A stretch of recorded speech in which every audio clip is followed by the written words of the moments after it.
Доброе утро.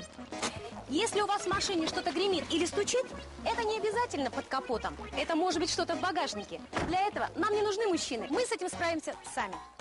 О, вот и источник наших бед. Это обычная канистра. И сейчас мы будем устранять шумы от этой канистры. Старая резиновая камера и ножницы помогут нам избавиться от грохота. Для этого нам нужно будет нарезать 2 кольца.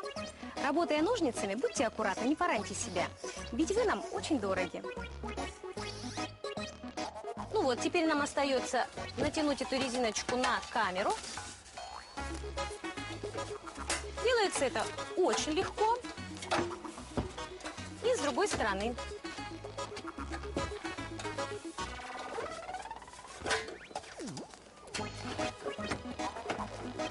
Ну все, теперь канистра греметь не будет.